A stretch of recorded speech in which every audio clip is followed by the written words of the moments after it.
whose feelings you've decided need protecting. Because trust me, somewhere right now, there are 3 clueless white girls in Texas who are planning to go as a mariachi band.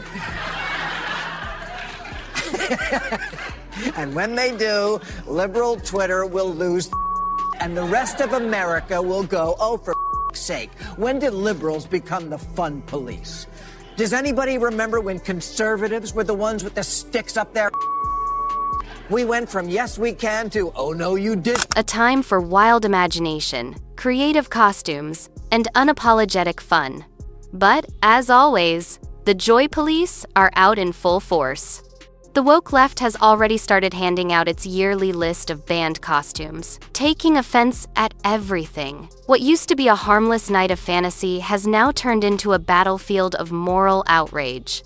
But Bill Maher isn't having it. He's calling out the madness, accusing the outrage crowd of killing creativity and turning Halloween into a lecture. And trust me, Maher's takedown is as sharp as a carving knife. Buckle up, this one's going to sting. He alludes to another culture is racist or cultural appropriation. Really, imagine there's no countries. It isn't hard to do. Halloween was always fun because it wasn't PC. Not being PC is almost the whole point of the holiday. But now everything has to turn into a federal case of snowflakes versus humor. And then some cultural studies professor will go on TV to try to explain his outrage, and Tucker Carlson will look at him like this.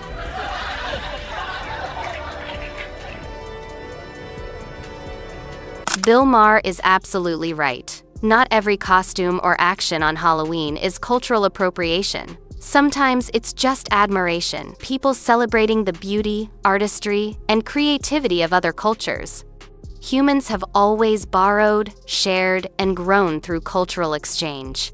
Wearing a kimono, a sari, or a mariachi suit doesn't always mean mockery. Sometimes it's simply appreciation for global traditions. We live on a planet full of diverse people and rich histories, and it's perfectly fine to explore and enjoy what makes each culture special, as long as it's done with respect, not ridicule. Halloween, at its heart, is about imagination and fun, not politics. Turning every costume into a moral issue only pushes us apart. Maybe it's time to remember that curiosity and connection are far better than censorship and fear. The majority of America is with the Democrats on the issues. They just find the woke people irritating as hell.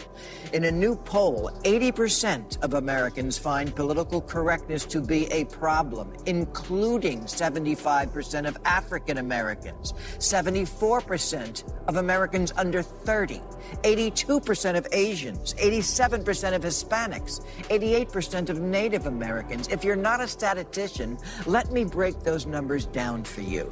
Nobody likes you. Exactly. Political correctness and cancel culture have become powerful forces that now silence free speech, creativity, and individuality. What started as a call for kindness has turned into a culture of fear, where people hesitate before making a joke, sharing an opinion, or picking a costume, worried it might offend someone. This anxiety has even reached harmless traditions like Halloween. Freedom of expression isn't just about what we say, it's also about how we show ourselves, including what we wear. When society starts policing costumes, we lose the fun of creativity and the real spirit of the holiday. Americans shouldn't have to apologize for being imaginative or for celebrating culture. As Maher points out, the real danger isn't a bold costume, it's the chilling effect political correctness has on our freedom to simply be ourselves. So-called marginalized groups whose feelings you've decided need protecting. Because trust me, somewhere right now, there are 3 clueless white girls in Texas who are planning to go as a mariachi band. And when they do, liberal Twitter will lose their... And the rest of America will go, oh, for sake, when did liberals become the fun police? Does anybody remember when conservatives were the ones with the sticks up their? We went from yes we can to oh no you. Maher makes an important point. The very people the woke crowd claims to be protecting often don't care at all. In fact, Many of them enjoy seeing others embrace and celebrate their culture. They see it as admiration, not appropriation. Whether it's someone wearing a kimono, a sombrero, or African prints, most people from those cultures appreciate the curiosity and respect that come with cultural exchange. They understand the difference between mockery and appreciation, something the outrage crowd seems to have forgotten. Halloween, after all, is about creativity, diversity, and the shared joy of human expression. It's ironic that the self-proclaimed protectors of these cultures are the ones causing division, while the people they claim to defend are simply having fun. Maher's point hits perfectly. Sometimes the offense exists only in the minds of the constantly offended. Is too much for your fragile sensibilities, and you're worried about seeing someone wearing something that's on the forbidden costume list.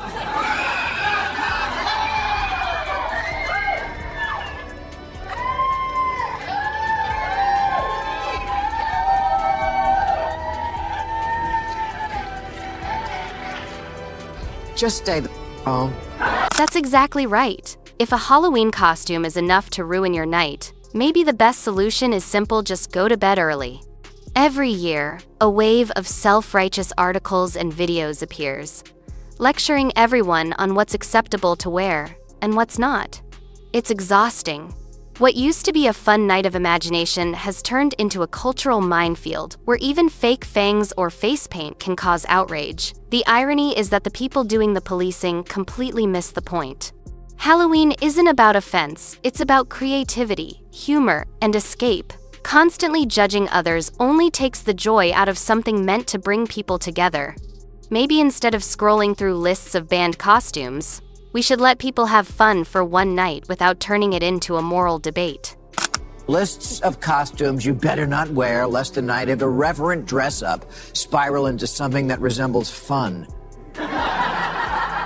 Here's an idea, clickbait websites. I won't tell you how to harvest and sell my personal data, and you don't tell me what I can wear on Halloween. Because Halloween is supposed to be outrageous. It's a festival of the sacrilegious and a celebration of the grotesque.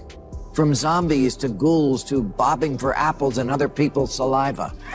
Halloween is that one night of the year when people can unleash their wildest, strangest fantasies to be scary, funny, or completely ridiculous, all in good fun. It's a harmless escape from the ordinary, a night where imagination runs free and judgment takes a backseat. For a few hours, adults become monsters, ghosts, or pop culture icons, celebrating the bizarre and the weird. Yet somehow, even this innocent tradition has become problematic to some. There are people who manage to find offense in costumes that were never meant to hurt anyone. But Halloween was never about mockery or disrespect. It's about play, satire, and creativity. It's a shared cultural moment where everyone can laugh at themselves and the absurdity of life. Turning that into a political debate misses the entire spirit of what makes Halloween magical. Every year, there's a new list of supposedly offensive things we shouldn't do on the one day meant to embrace the outrageous. You know what? I want to cancel November 1st All Scolds Day, when the self-appointed moral police announce which costumes the bad people wore. BuzzFeed has a list of 23 costumes they're literally begging people not to wear. Of course, this year's #1 no-no is serial killer and Netflix sensation Jeffrey Dahmer. The argument is that wearing a Dahmer costume somehow glorifies him, that dressing like him turns him into a hero. But that's not how most people see it, and it's certainly not the point. Halloween has always been about the macabre and the grotesque, celebrating the strange, the dark, and the horrifying with a sense of humor. Dressing up as Dahmer isn't supporting his crimes. It's a reflection of how deeply his story shocked and fascinated the public. It's no different from dressing as a vampire, zombie, or movie villain characters rooted in horror. The costume explores the eerie corners of human imagination, not evil itself. Society often forgets that Halloween is about satire and disguise, not moral statements, but make-believe. eBay has already banned selling the costume, as if it's impossible to find a blonde wig and aviator glasses elsewhere. Simone Biles tweeted, "Put the Jeffrey Dahmer costumes back in the closet. We ain't having it." Who's we? Who made her the Great Pumpkin? Trying to ban Dahmer costumes is almost laughable. You can't stop people from being creative. Anyone with imagination can go to a thrift store, grab glasses, a shirt, and a wig, and recreate the look. There's no official Dahmer costume police, and trying to ban something so easy to make only makes the outrage seem pointless. What's next? Banning lab coats? Or aviator glasses because a criminal once wore them?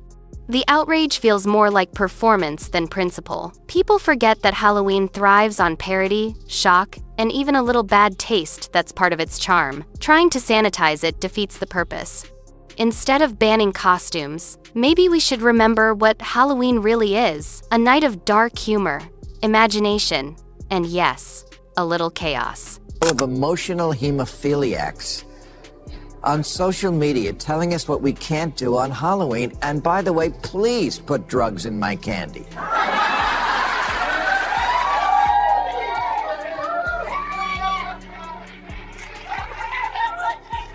Listen to these other verboten costumes on stupid lists this year, including Queen Elizabeth because it's too soon.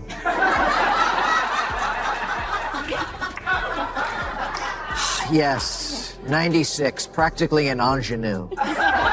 This is actually hilarious when you think about it. Halloween, at its core, was meant to honor and remember the dead, a night to acknowledge those who have passed, whether it was centuries ago or just last year.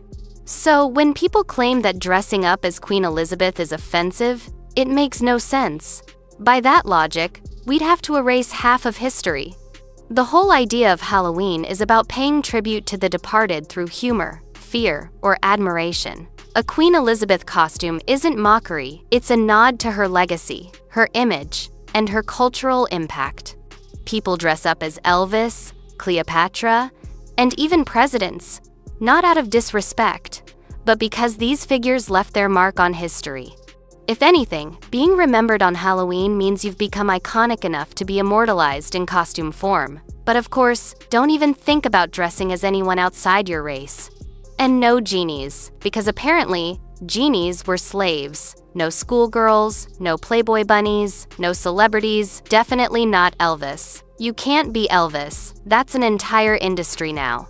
So if we can't dress up as the people Maher just mentioned, who's even left to portray? It's almost comical. Even the so-called safe Halloween costumes the left defends come with their own dark history. Let's be real, witches, devils, zombies, vampires, none of them were saints. They all come from stories of fear, superstition, or evil, yet they're fine because time made them acceptable. The hypocrisy is obvious. We celebrate fictional villains, but draw the line at real historical figures. Whether for better or worse, Halloween has always thrived on irony and exaggeration. It's a mirror reflecting our fascination with the forbidden. Once we start overanalyzing costumes, we drain the creativity from a tradition built on fun and chaos. If art has no limits, why should Halloween? At the end of the day, it was never meant to be a moral debate. It's a night to laugh, scare, and celebrate the wild side of human imagination. Turning every costume into a controversy kills the spirit of it all. As Maher says, the real monster isn't the costume, it's the culture obsessed with policing fun. Maybe it's time we stop overthinking, stop judging, and just let people enjoy Halloween again. And that brings us to the end of today's video. If you enjoyed it, hit the like button and subscribe for more videos like this. Thanks for watching, and I'll see you in the next one.